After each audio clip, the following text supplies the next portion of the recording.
तो भाई और बहनों, पहले मैंने कहानी जो सुनाई पश्चाताप, उसमें मैंने किस तरह से पांडवों को पश्चाताप हुआ, दुख हुआ, अपने परिजनों का ये मृत्यु का, युद्ध की विजय से उनको कोई प्रसन्नता नहीं हुई, किस तरह से कृष्ण भगवान समाधि लेते हैं और किस तरह से यादवों का विनाश हो जाता है, ये सब बात के बारे में मैंने आप सभी को बताया। अब आज मैं कहानी लेके आई हूँ स्वदेह पांडवों का स्वर्ग जाना। तो भाई और बहनों, आप सभी जानना चाहते हैं कि पांचों पांडव और द्रौपदी में से कौन स्वदेह अपने शरीर के साथ स्वर्ग पहुंचता है। तो बने रहिए मेरे साथ।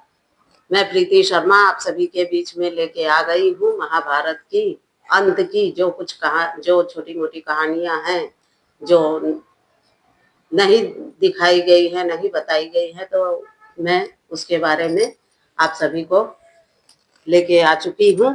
तो भाइयों और बहनों, आप सभी अगर YouTube पे देख रहे हैं तो सब्सक्राइब कर लीजिए, प्रीति राज ऑफिशियल 866, और फेसबुक पे देख रहे हैं तो प्रीति शर्मा प्रोफाइल पेज को फॉलो कर लीजिए और ज्यादा से ज्यादा लाइक और कमेंट कीजिए भाइयों और बहनों, तभी तो मुझे पता चलेगा कि मैं अच्छी बातें बता रही हूँ। तो भाइयों और बहनों, जिस आपको मैंने आगे कथा बता दी कि किस तरह से पांडव निश्चय करते हैं कि परीक्षित को राजपाट दे देते हैं और हिमालय जाने की तैयारी करते हैं। यहाँ तक की कथा मैंने आप सभी को सुनाई थी। तो पांचों पांडव और द्रौपदी चल दिए हिमालय की तरफ, क्योंकि उनको स्वर्ग जाना था। तो स्वर्ग का रास्ता हिमालय से गुजर के ही आता है। तो वो 6 जन जा रहे थे, तो उनके साथ एक कुत्ता हो गया, कुत्ता साथ में उनके चलने लगा। तो भीम ने पूछा कि भाई ये कुत्ता हमारे साथ क्यों आ रहा है। तो धर्मराज ने, युधिष्ठिर उनका नाम धर्मराज था, तो युधिष्ठिर ने कहा ये स्वामी भक्त है इसलिए हमारे साथ चल रहा है, चलने दो इसको भी। तो जाते जाते पहले तो उन्होंने पूरी पृथ्वी का भ्रमण किया, यानी कि पूरी पृथ्वी का चक्कर लगाया, एक छोर से दूसरे छोर तक।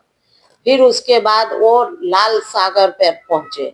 वहां पे आए एक ऋषि, नहीं, वहां पे शंकर भगवान ने, लाल सागर पे शंकर भगवान ने उन्हें दर्शन दिया और शंकर भगवान ने उन्हें स्वर्ग का रास्ता बताया। शिव जी ने, उन्होंने पूरी पृथ्वी का भ्रमण किया, उनको कहीं रास्ता नहीं मिल रहा था तो वो क्या करें। तो फिर उन्होंने पूरी पृथ्वी के अंतिम छोर पे लाल सागर पर पहुंचे और वहां पे उन्होंने तपस्या की, शिव जी की आराधना पूजा की। तो शिव जी ने उनको दर्शन दिया और उन्होंने स्वर्ग जाने का रास्ता उन्हें बताया। फिर वहां से वो लोग चल पड़े तो फिर रेत सागर उन्हें मिला। हिमालय चढ़ गए। उसके बाद हिमालय की चढ़ाई उन्होंने शुरू कर दी, तो वहां पे रेत सागर मिला। वहां पे साक्षात इंद्रदेव आए और वो बोले कि चलिए मैं आप सभी को स्वर्ग ले चलता हूँ। तो धर्मराज युधिष्ठिर ने मना कर दिया कि नहीं, हम अपनी स्वदेह, हम अपने परिश्रम से स्वर्ग तक पहुंचेंगे, हमें किसी की सहायता से हम स्वर्ग नहीं जाएंगे, हम अपने परिश्रम से और अपने दम पे पहुंचेंगे स्वर्ग। तो देवराज इंद्र ने आशीर्वाद दिया और चले गए।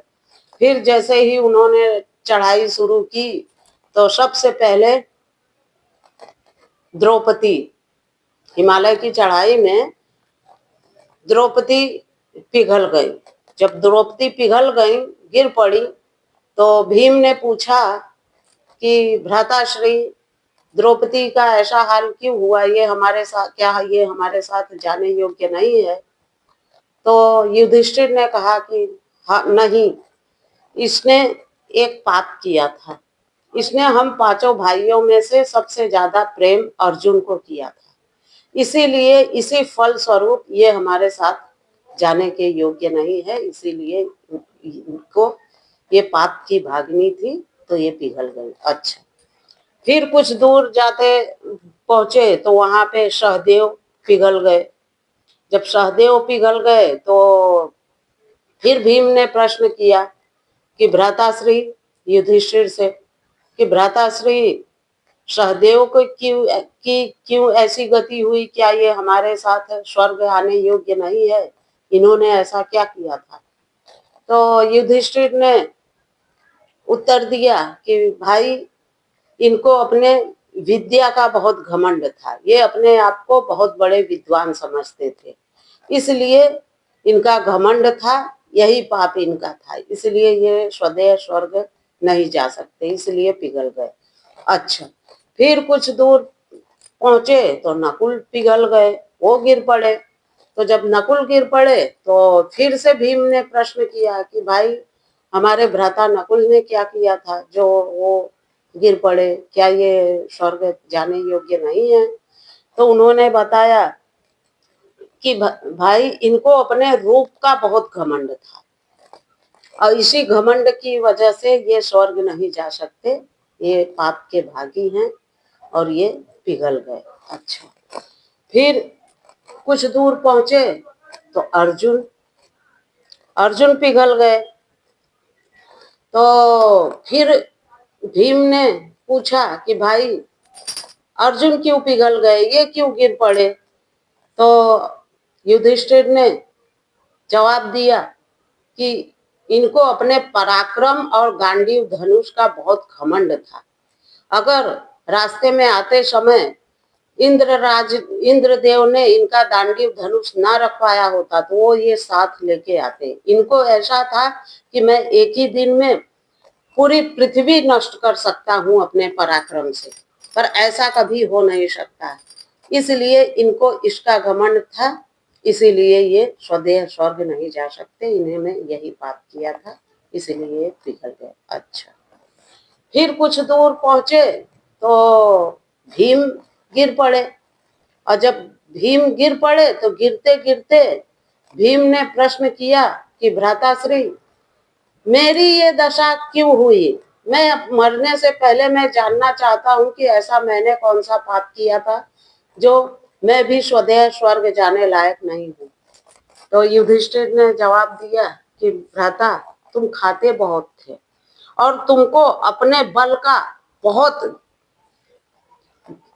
प्रदर्शन करना अच्छा लगता था, तुम अपने बल का बहुत प्रदर्शन करते थे, यही तुम्हारा घमंड था, इसलिए तुम स्वदेह नहीं जा सकते स्वर्ग। अच्छा भाई, भीम भी पिघल गए।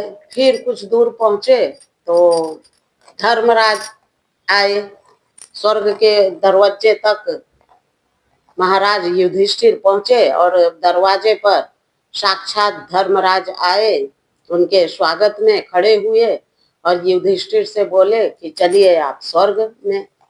तो उनके साथ एक कुत्ता था, तो युधिष्ठिर ने कहा कि ये कुत्ता मेरे साथ आया है तो इसको भी मैं अपने साथ लेके जाऊंगा। तो धर्मराज ने कहा कि नहीं, सिर्फ आप जा सकते हैं स्वर्ग में, ये श्वान नहीं जा सकता है, या श्वान यानी कुत्ता। तो बोला कि नहीं, युधिष्ठिर अड़ गए, नहीं, इसने मेरे साथ हर दुख तकलीफ झेलते हुए और पूरा सफर तय किया है स्वर्ग तक का, और स्वर्ग के दरवाजे तक ये आया है, तो जितना हकदार मैं हूँ स्वर्ग में जाने का, उतना हकदार ये कुत्ता है स्वर्ग में जाने का। तो मैं इसके बगैर अकेले चला जाऊं, ये संभव नहीं।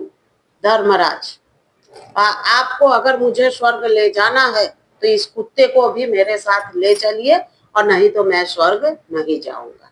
ओहो, इतनी देर में जो कुत्ता था उसने अपना विराट रूप लिया, और वो कोई और नहीं था, वो कुत्ता नहीं था, वो साक्षात यमराज थे। बड़े प्रसन्न हुए और यमराज प्रसन्न हुए और युधिष्ठिर की परीक्षा ले रहे थे कि इन्होंने कोई पाप, या इनके मन में अभी भी कोई भी कुछ भेदभाव है कि नहीं है। तो युधिष्ठिर को तो धर्मराज कहा गया है ना, कि वो धर्म के खिलाफ कभी नहीं गए युधिष्ठिर।